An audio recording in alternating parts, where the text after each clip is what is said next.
A head of state was captured by a foreign power. Not assassinated. Not overthrown by a coup. Captured.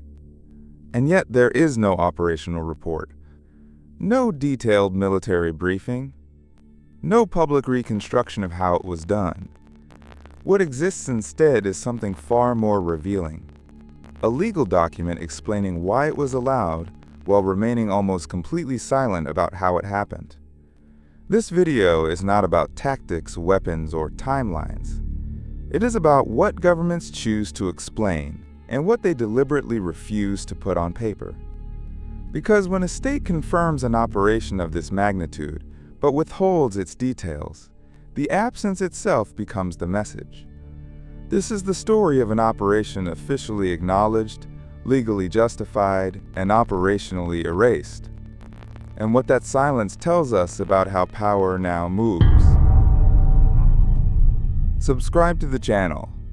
This is where power, history, and technology are examined without comfort. Start with the simplest thing, because everything else depends on it. The capture happened. In an era where almost every geopolitical event is immediately contested, framed as propaganda, denied as misinformation, or reduced to competing clips and headlines, this case stands out for a different reason. The outcome is not a mystery. A sitting head of state was taken into custody by a foreign power, and that custody became the foundation for subsequent legal and diplomatic steps. This is not an internet narrative built from rumors. It is an institutional fact with real procedural consequences.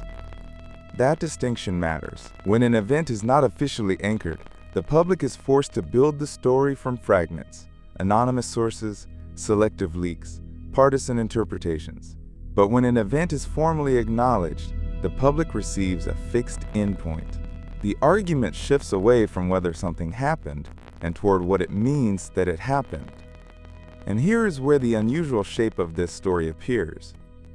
Normally, operations of this magnitude are followed by some controlled reconstruction. Even in cases where intelligence methods must remain classified, governments tend to publish a timeline, a broad description, or a carefully limited narrative designed for public consumption. Not because they owe transparency, but because a narrative serves strategic functions.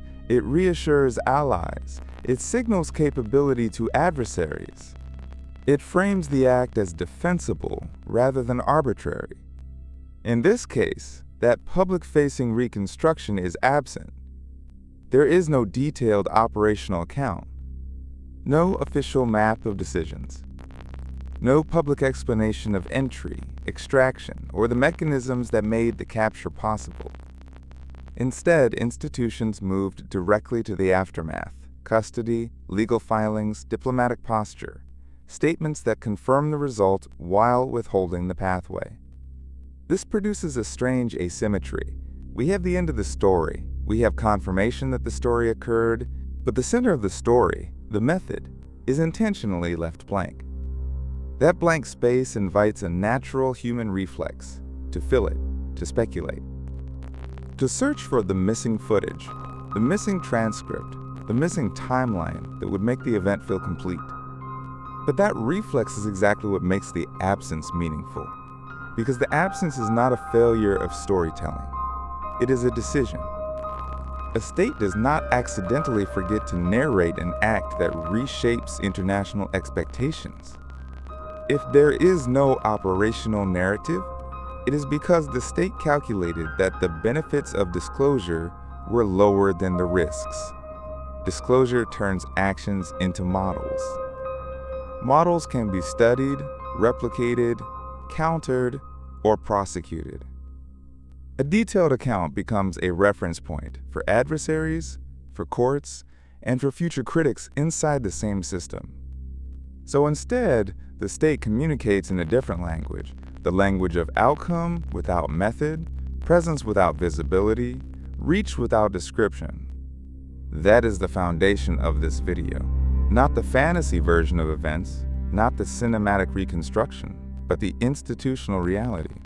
A capture confirmed, a narrative withheld, and a gap that is not empty, but deliberately protected. If the operation itself remains largely undocumented in public, one document stands out as the exception. Not because it explains what happened, but because it explains why the state believed it was allowed to happen. The central public record tied to this operation is not a military briefing or an intelligence summary, it is a legal memorandum. And that choice alone reveals the true priority of the institutions involved after the capture was completed. Rather than addressing tactics, execution, or operational risk, the document focuses almost entirely on authority. It asks a narrow but decisive question. Did the executive branch possess the legal power, under domestic law, to authorize this action? Everything else is treated as secondary or outside the document's intended scope. This is not accidental. Legal memoranda of this kind are not written to inform the public. They are written to protect decisions. Their audience is internal: courts, inspectors, future administrations, and legal historians, who may later ask whether the action exceeded constitutional limits. As a result, the document constructs a carefully bounded frame. It references prior precedents, outlines constitutional interpretations, and emphasizes continuity rather than exception. The operation is not presented as extraordinary. It is described as an application of existing authority under familiar legal logic. What the document avoids is just as important as what it includes. It does not provide a timeline of events. It does not specify geographic details. It does not describe methods, coordination, or force posture. Most notably, it does not seriously engage with questions of international law. Issues of sovereignty, cross-border use of force, and proportionality are acknowledged only indirectly, if at all. They are not denied, they are simply excluded from the analysis. This exclusion serves a clear purpose. International law arguments depend on context. To debate legality across borders, one must discuss where the action took place, how it was conducted, and under what conditions. Engaging those questions would require disclosure of facts that the state has no interest in placing on record. So instead, the document narrows the conversation. It builds a legal shell around the decision itself, while leaving the interior, the operational reality, opaque. In doing so, the memorandum performs a dual function. Internally, it creates a record of justification that can be cited if the decision is later challenged. Externally, it signals restraint and deliberation without revealing vulnerability. This is a modern pattern of governance. When actions carry strategic or normative risk, states increasingly choose to justify authority rather than explain behavior. They defend the right to act, not the way they acted. The result is a form of transparency that feels incomplete by design. The public is shown the logic of permission, but not the substance of execution. And that imbalance is not a flaw in the system. It is the system operating exactly as intended. Omission is often interpreted as failure, as incompetence, as an attempt to hide mistakes or avoid embarrassment. In institutional behavior, especially at the level of state power, that interpretation is usually wrong. In this case, omission is not a void, it is a signal. Modern states understand that information is not neutral. Every detail released into the public domain acquires a second life. It can be analyzed, challenged, litigated, operationalized, and turned into precedent. A single disclosed method can shape adversarial planning for years. A single confirmed tactic can narrow the range of uncertainty that protects future actions. By withholding operational details, the state preserves ambiguity, and ambiguity is not weakness, it is leverage. Without an official account, external observers cannot determine which variable was decisive. Was the operation enabled by intelligence penetration? By internal cooperation? By timing, deception, coercion, or simple opportunity? The absence of clarity prevents adversaries from isolating failure points or designing targeted countermeasures. When everything is possible, nothing can be conclusively corrected. This uncertainty also complicates diplomatic response. Condemnation depends on specificity. Legal arguments depend on facts. When those facts are unavailable, criticism remains abstract. Abstract criticism is easier to absorb, easier to deflect, and harder to convert into enforceable consequences. There is also a legal dimension to omission that is often overlooked. Detailed public records create hooks for accountability. They establish who decided what, when, and under which assumptions. In controversial operations, those hooks can later become liabilities. Silence reduces the number of surfaces on which pressure can be applied. Importantly, omission does not imply the absence of documentation altogether. States do not operate blindly. Internal records almost certainly exist. Decisions were logged, chains of command were followed, assessments were made. But the key distinction is distribution. Information is not eliminated, it is contained. That containment reflects a judgment about audience. Some knowledge is meant for operators, some for oversight bodies, some for history, and some is not meant for public circulation at all. This selective opacity marks a shift in how power communicates. Previous eras relied heavily on disclosure as deterrence. Capabilities were demonstrated. Operations were narrated. Success was explained to reinforce credibility. Today, credibility increasingly derives from outcome alone. The message is no longer, "This is how we did it." The message is, "This happened." That difference matters. It signals confidence rather than persuasion. It assumes recognition without requiring agreement. And it reframes transparency as optional, not foundational. In this context, omission is not an absence of narrative. It is the narrative, a deliberate refusal to reduce action to explanation, a choice to let uncertainty do the work that detail once performed. Understanding this is essential because it reveals that silence here is not defensive, it is structural. It reflects a system that has learned that saying less can often achieve more. After-action reports exist for a reason. They transform events into lessons. They convert experience into doctrine. They create a permanent record that can be reviewed, challenged, refined, and reused. In conventional military operations, these reports are essential tools of institutional learning, which is precisely why their absence here is significant. The lack of a public after-action report does not suggest that the operation was improvised, chaotic, or poorly documented internally. On the contrary, operations of this scale are among the most carefully recorded events within any security apparatus. Decisions are logged, communications are archived, evaluations are conducted. The difference is not whether documentation exists, but where it is allowed to circulate.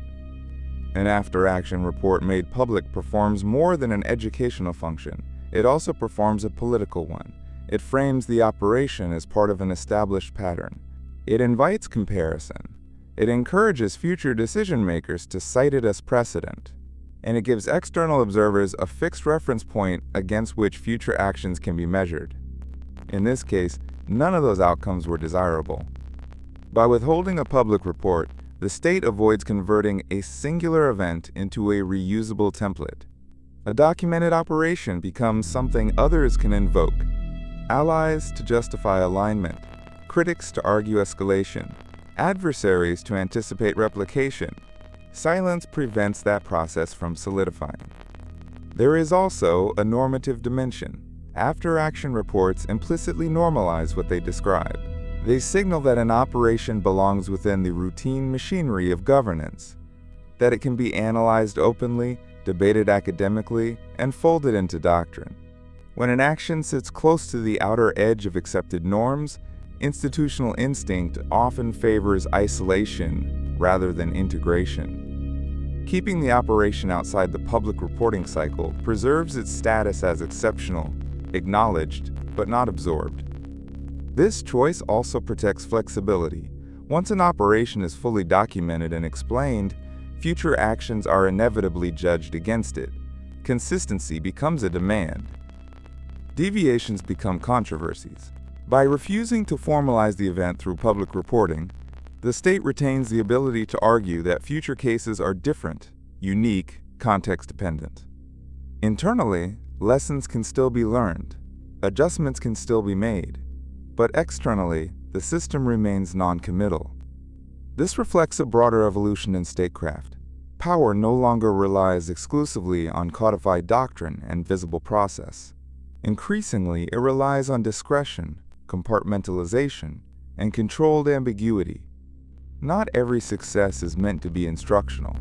Some are meant to stand alone. The absence of an after-action report, then, is not a gap waiting to be filled. It is a boundary deliberately drawn, a signal that the operation occupies a category where acknowledgement is sufficient, explanation is optional, and institutional memory is tightly contained. In that sense, the missing report is not an omission at all. It is a declaration that some actions are intended to be remembered only by those who executed them and understood by everyone else only through their outcome. The most important consequence of this operation is not tactical, it is not legal, it is structural. What changed is not what states can do, but what they now no longer feel compelled to explain. For decades, the exercise of power at this scale followed a familiar pattern. Action was taken, then narrated. Even when details were classified, some form of public story followed, a justification, a doctrine, a framework that allowed the event to be absorbed into an intelligible order. Explanation was part of legitimacy. This case signals a departure from that logic. Here, legitimacy did not come from disclosure, it came from outcome. The operation was acknowledged, its legal permission was outlined, and the world moved on.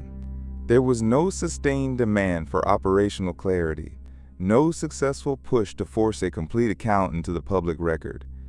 The absence itself was normalized. That matters because normalization creates precedent, not in law, but in expectation. Future actions of similar magnitude no longer require full narrative scaffolding to be accepted as real. They require confirmation, not explanation. Authority is asserted through institutional acknowledgement rather than detailed persuasion. This reshapes how power communicates. Instead of convincing audiences that an action was justified through transparency, states increasingly assume that acknowledgement is sufficient. Debate is displaced from method to interpretation. Questions shift from "how was this done" to "what does this signal?" There is also a temporal effect. Operations that are fully explained become fixed in history. They are studied, taught, and cited. Operations that are acknowledged without detail remain fluid. They resist closure. Their meaning evolves depending on who references them and why. This ambiguity is not accidental. It preserves strategic flexibility. It allows future decision-makers to invoke the existence of precedent without being bound by its specifics. It keeps the past usable rather than settled. At the same time, this trend narrows the space for public understanding. When explanation is optional, citizens are left to interpret power through fragments and outcomes, rather than through process. This does not eliminate accountability, but it shifts its terrain. Oversight becomes more internal, more procedural, and less visible. Whether this is stabilizing or dangerous depends on perspective. From an institutional standpoint, it reduces friction.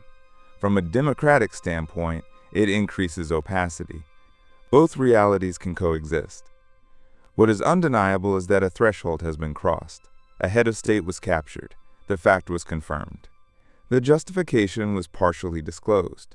The operation itself remained unspoken, and that sequence was accepted. In that acceptance lies the real change. Power no longer needs to be fully narrated to be recognized. Silence no longer undermines authority. In some cases, it reinforces it. The absence of a report becomes the report. The lack of detail becomes the message. And understanding that shift is essential to understanding how power will operate in the years ahead.